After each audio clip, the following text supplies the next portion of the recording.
అన్న నమస్తే అన్న. నమస్తే. పవన్ కళ్యాణ్ గారు రానున్న రోజుల్లో సినిమాలకు దూరంగా వెళ్తానంటున్నారు కదా, దాని మీద మీ అభిప్రాయం ఏంటి? ఆయన దూరంగా వెళ్ళినా వెళ్ళకపోయినా ప్రజలు మాత్రం ఎప్పుడు దగ్గరగానే ఉంటారు. ఆయన 10 years బట్టి గత 14 years బట్టి ఆయన పార్టీ ఎందుకు స్థాపించారనేది అందరికీ తెలుసు. ఆయన పార్టీలోకి వచ్చినా రాకపోయినా డెవలప్మెంట్ మాత్రం ఆయన చేస్తూనే ఉంటాడు, డెవలప్మెంట్ కోసం ట్రై చేస్తూనే ఉంటాడు. సో సినిమాలు అనేది ఆయన ఒక వైపు అనుకుంటే ఆయన ఫుల్ టైం ఏంద్రా అంటే పాలిటిక్స్ ప్రజలు అంతే. చూసుకుంటే రీసెంట్గా పాలిటిక్స్లోనే గతంలో జరిగిన మర్డర్స్ అవ్వచ్చు, తప్పుకుపోయిన చిన్నపిల్లలు అవ్వచ్చు, ఈయన డైరెక్ట్గా ఇన్వాల్వ్ అయ్యి ఈయన సాల్వ్ చేస్తున్నారు ఆ ప్రాబ్లమ్స్ని. దాని మీద మీ ఒపీనియన్ ఏంటి? ఆయన ఎప్పటి నుంచి అదే పనిలోనే ఉన్నారు కదా.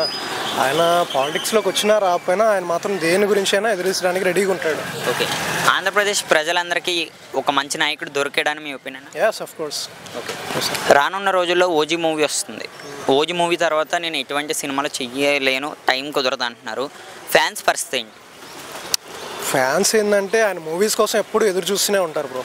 ఆయన ఆపినా ఆపకపోయినా ఆయన ఎప్పుడు పాలిటిక్స్ పరంగా మాకు దగ్గరగానే ఉంటాడుగా. మూవీస్ పరంగా కొంచెం దూరమైనా కానీ పాలిటిక్స్ పరంగా దగ్గర ఉంటాడు.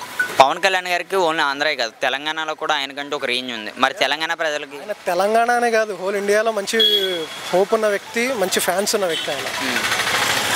ఒక్క మాటలో ఓజీ మూవీ ఎలా ఉంటుంది అనుకుంటున్నారు? అది వస్తే కానీ తెలియదు. మేమైతే eagerly waiting for that bro. అంటే మాస్ గ్యాన్స్ మాస్ పూర మాస్ పక్క. రానున్న రోజుల్లో సీఎం అయ్యే అవకాశం ఉంది ఆయన? చెప్పలేం.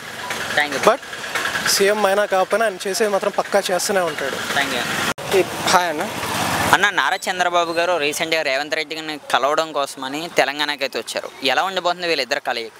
అంటే ఇప్పుడు జనరల్గా అందరూ అనుకుంటున్నారు కదా, కంపెనీస్ విషయంలో కానీ ఉద్యోగాల విషయంలో కానీ ఎలా అంటే నిరుద్యోగులకైనా సాయం చేయాలనే ఉద్దేశంతో కానీ మేబీ ఇక్కడ ఉన్న కంపెనీస్ అక్కడికైనా షిఫ్ట్ చేయడం కానీ, లేకపోతే అక్కడ ఉన్న నిరుద్యోగులను ఇక్కడికి తీసుకొచ్చేనా కొత్త ఉపాధి కల్పించే ఆలోచన కానీ ఏమైనా ఉంటే మాట్లాడుకోవచ్చు. ఇంకా అది కాకుండా రెండు రాష్ట్రాల మధ్య మంచి సంబంధాలు నెలకొనే అవకాశం కూడా ఉందన్న. ఏపీ మనం చూసుకుంటే చాలా లాస్లో అయితే ఉంది, కంపెనీస్ ద్వారాగా డెవలప్ ద్వారాగా. తెలంగాణ హైలో ఉంది. ఒకవేళ ఇక్కడ వల్ల అది వీళ్ళిద్దరు కలయిక వల్ల ఆంధ్రాకి ఏంటి అనుకోవచ్చు? ప్లస్ డెఫినెట్గా అనుకోవచ్చు. ఎందుకంటే చంద్రబాబు నాయుడు ఇప్పటి వాళ్ళు కాదు కదా, ఇప్పటికీ ఇది 4th time సీఎం ఆయన అవడం. సో ఆయన ఒకప్పుడు హైదరాబాద్ డెవలప్ చేసిన మెయిన్గా పేరు చంద్రబాబు నాయుడు గారికే ఉంది. సో ఆ లెవెల్ ఇప్పుడు ఆయన సీఎం అనేవాడు ఖచ్చితంగా డెఫినెట్గా చేస్తారు. మంచి కూటమితో పాటు పవన్ కళ్యాణ్ గారితో కలిసి మంచి ప్రభుత్వం వచ్చింది. నాకైతే నమ్మకం ఉంది ఇక్కడ మంచిదే, కానీ ఖచ్చితంగా డెవలప్మెంట్ అయితే జరుగుతుంది. ఇక్కడ రేవంత్ రెడ్డి గారి పరిపాలన ఎలా అనిపించింది? ప్రజెంట్ ఇప్పటివరకు అయితే బాగానే ఉంది. ఎందుకంటే చెప్పలేమన్నా, ఇప్పుడు వచ్చి కూడా ఏమన్నా 2-3 సంవత్సరాలు ఏమి అవుతలేదు కదా. ప్రజెంట్ వరకు అయితే బాగుంది.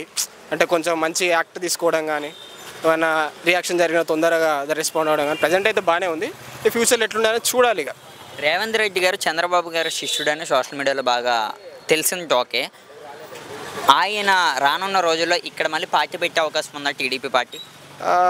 దాని గురించి ఏమి ఐడియా లేదు. మేబీ పెట్టకపోవచ్చు. ఎందుకంటే ఇరు వర్గాల్లో వేరే పార్టీలో ఇద్దరు స్థిరంగా అయిపోయారు.